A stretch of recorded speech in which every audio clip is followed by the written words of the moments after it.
गणेश मेरे बड़े फेवरेट देवता हैं, मैं उन्हें बहुत लाइक करता हूँ, मेरे बड़ा पसंदीदा देव है।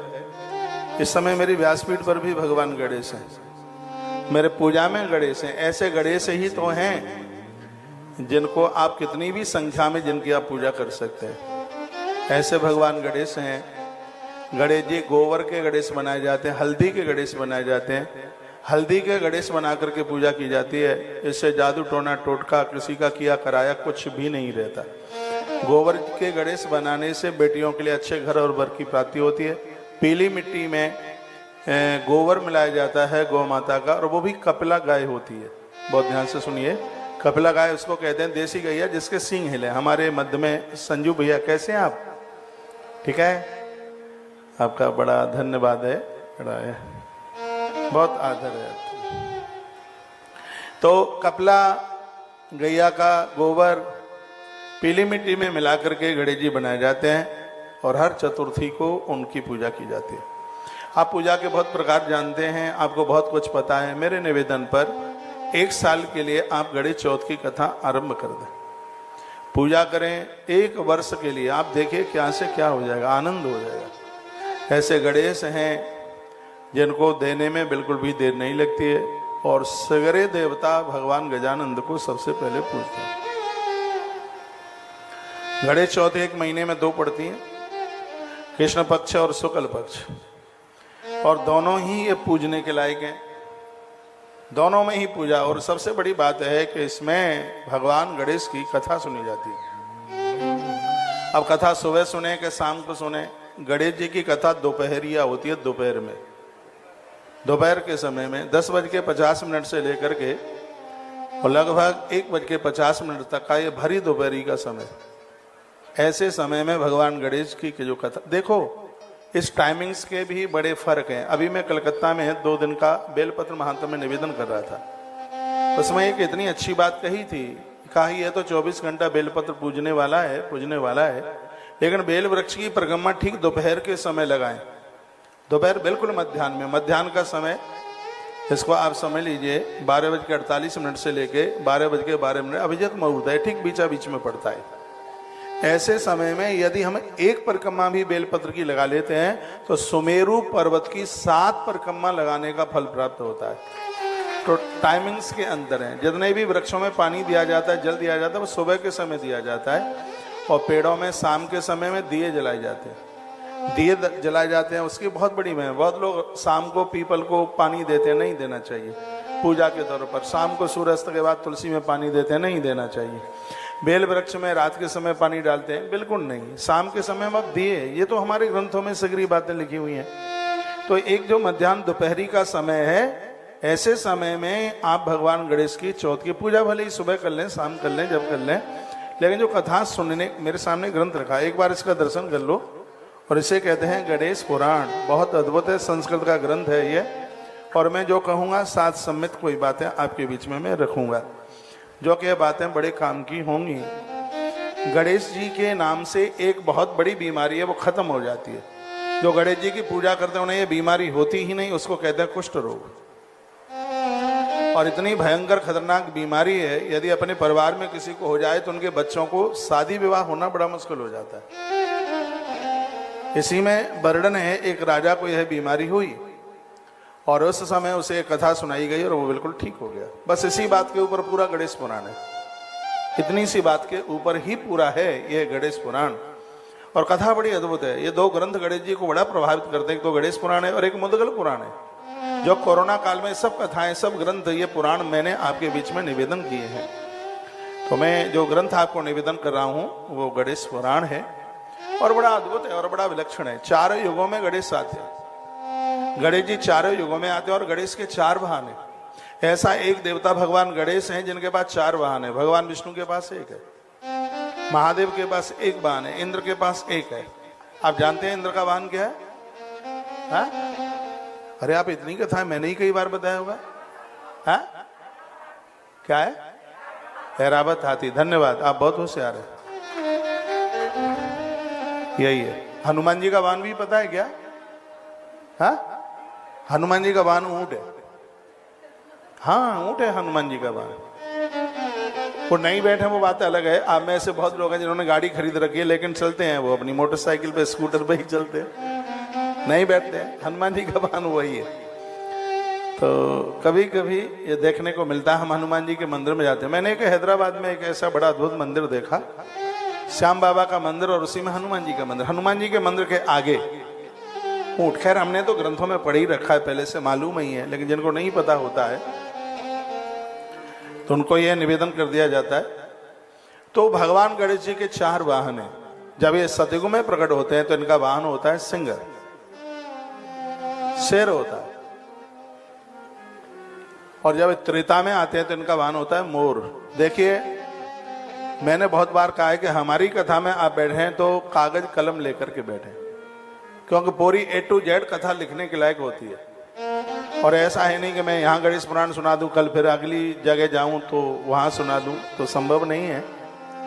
क्योंकि हमारे भारतीय हिंदू सनातन संस्कृति के इतने ग्रंथ हैं कि जिंदगी भर इनको पढ़ते रहो, सुनाते रहो तो उम्र कम पड़ जाए। अभी हम पिछले दिनों में शंकर जी की कथा सुना रहे थे, कल हम राम जी की चर्चा करते रहे, और आज भी हम कुछ राम गीता के बारे में नासिक में प्रवचन 1 आध घंटा का करके तभी निकला हूं, तो उसका भी टेस्ट कुछ अलग।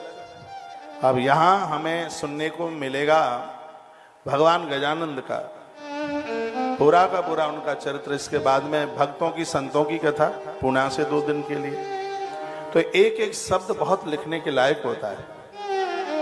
तो सतयुग में भगवान गणेश आते हैं, 4 युगों में है गणेश, तो वह सिंह को स्वीकार करते हैं। त्रेता में आते हैं तो मोर के ऊपर बैठते हैं, द्वापर में आते हैं तो चोखरा चूहे के ऊपर बैठते हैं, और वही कलयुग में भगवान गणेश चल करके आते हैं तो फिर वो घोड़े की सवारी करते हैं। ऐसे भगवान गणपति हैं। क्या नहीं दे देते? जिनको आंखें नहीं है उन्हें जोत दे देते हैं, जिन माइयों को बेटा नहीं है उसे संतान दे देते हैं। अंधन को आंख देत रोगिन को काया, और मातन को पुत्र देत निर्धन को माया। जय गणेश जय गणेश जय गणेश देवा, माता जाकी पार्वती पिता महादेव। 5 चढ़े फूल चढ़े और चढ़े मेवा, और लडुअन के भोग लागे संत करे सेवा। जय गणेश जय गणेश जय गणेश देवा। तो 10 दिन का उत्सव गणेश जी का मनाया जाता है। तो जो आप गणेश उत्सव मनाते हैं, इसमें एक तो चलो आपके चौराहों पर गणेश जी रखे जाते होंगे, मिट्टी की हर प्रतिमा का भारी महत्व है। मिट्टी की जितनी भी प्रतिमाएं हैं उन सबको विसर्जित किया जाता है, नहीं तो फिर दिक्कत हो जाएगी। आप दिवाली पर भी मिट्टी की प्रतिमाएं मंगाते हैं तो पूजा करने के बाद में, और उसको कार्तिक पूर्णिमा तक, मैं तो कहूँगा कार्तिक पूर्णिमा को ही उसको विसर्जन करो। जब कार्तिक विराम लेता है इतने दिनों तक पूजते रहिए उन्हें कहिए, फिर आप चल करके आइए। ये मृद मिट्टी यानी मिट्टी की जो प्रतिमा है, भले ही वो शंकर जी हैं, भगवान शंकर की पार्थिव पूजा होती है। तो मुंबई में तो ये बहुत चलता है, मुंबई का राजा हर साल में उनका विसर्जन, उनका बंधन पूजन देखता हूँ, टीवी के माध्यम से देखता हूँ। भगवान गणेश ऐसे मुसलमान लोग भी उन्हें मानते हैं, उनका बंधन, उनका पूजन करते हैं। सच तो यही है कि जो गणेश का पुजारी है वो दिन दुना रात्रि चौगनी के रूप में बढ़ता है, उसके पास अर्थ बहुत आता है। और आज का जो समय वो अर्थ का युग है, पैसे के बिना काम नहीं चल रहा है। आप में बहुत ऐसे लोग बैठे हैं, वो मुंबई में, इस बॉम्बे, मुझसे तो मुंबई आता ही नहीं, हम तो देसी आदमी हैं, बम्बई बोलते हैं। हमारे पुरखे भी बम्बई बोलते रहे। बहुत छोटे थे तब एक गीत आता था, गाना बम्बई नगरिया तू देख बबुआ। हम इतने छोटे होते थे, हमें तो पता ही नहीं था कि कभी हम बम्बई भी पहुंच जाएंगे। ज्यादातर से बम्बई में लोग नोट कमाने को आते हैं। मैं भी आपके बीच में नोटों के लिए आया हूँ, क्यों गौशाला को काम चल रहा है इसलिए। यहाँ तो जो माया नगरी है, सही तो यही है। मैं काहे को आता, मैं तो जन्माष्टमी पर वृंदावन नहीं रहता, बाकी बार जी के चरणों में। हाँ, बम्बई आप भी तो आए हैं, आपका आदमी यहाँ पैसा कमाने को आया, किसी भी तरह दुकान से, नौकरी से, किसी भी प्रकार से। जितने भी यहाँ पर क्रिकेट वाले हैं, जितने भी यहाँ पर नेता अभिनेता हैं, वो सब आए ही हैं इसलिए क्योंकि इस धरती को गजानंद का वरदान है, माया नगरी है। यहाँ की मिट्टी में सोना है। कोई मान तो ले गजानंद को, मेरी बात को आप हंस के ना निकाल दीजिए। कोई यहाँ के गजानंद को, मैं जब भी मुंबई आया तब मैंने भगवान गजानंद का दर्शन किया, सिद्धि विनायक का दर्शन किया। मेरी आस्था है, चलो मैं नोट बोर्ड वाली बात कह दूं तो वो तो कोई ऐसी बात नहीं है। इस धरती की मिट्टी में कंचन है, कोई श्रद्धा से यहाँ पर भगवान के साथ अपना जीवन यहाँ बिताता है, वह व्यक्ति दिन दूना रात्रि चौगने के रूप में बढ़ता है। आप में ऐसे लोग भी होंगे जिनकी जेब में बंबई आने के लिए किराया तक मुश्किल था, आज अपनी छत है, अपनी गाड़ी है, अपना मकान दुकान सब कुछ अपना है। तो सच यह है कि बंबई वाला गजानंद सिद्धि विनायक ये नहीं चाहेगा तब तक कोई इस नगरी में टिक नहीं सकता। यदि इस नगरी में कोई रह रहा है तो इस कोतवाल की बड़ी कृपा है। मुंबा देवी यहाँ बैठी है, माँ लक्ष्मी बैठी है, यहाँ सब देवता और सब बंदनीय पूजन, लेकिन यहाँ का सिद्धि विनायक गणेश नहीं चाहेगा तो वहां मुंबई में रुक नहीं सकेगा, ठहर नहीं सकेगा। तो यहाँ का बड़ा प्रमुख देवता है और आज हमें उन्हीं की नगरी में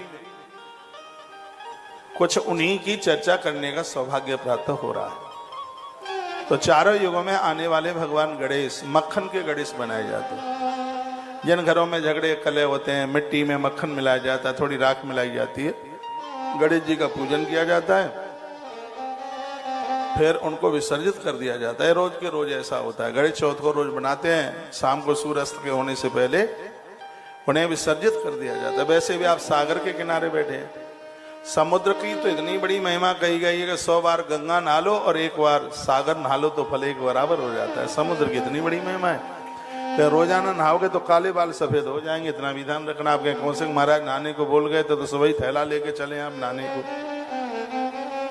पर्व के समय पर डुबकी लगाते रहिए, क्योंकि सागर के किनारे जो भी कुछ किया जाता है वो अनंत गुना होता है। इसलिए भगवान राम जी की कितनी बड़ी होशियारी रही, भगवान ने इसलिए समुद्र के किनारे भगवान रामेश्वर की स्थापना कर दी। फिर ये जो अपने जो धाम है, विशेष धाम है, सोमनाथ भगवान उधर देखो, जगन्नाथ भगवान भी, द्वारकाधीश भी, देव ज्यादातर ऐसे सागर के किनारे बैठे हैं। समुद्र की बड़ी महिमा है। और आप भी ऐसे नगरी में बैठे हैं, समुद्र जिसकी सीमा में है।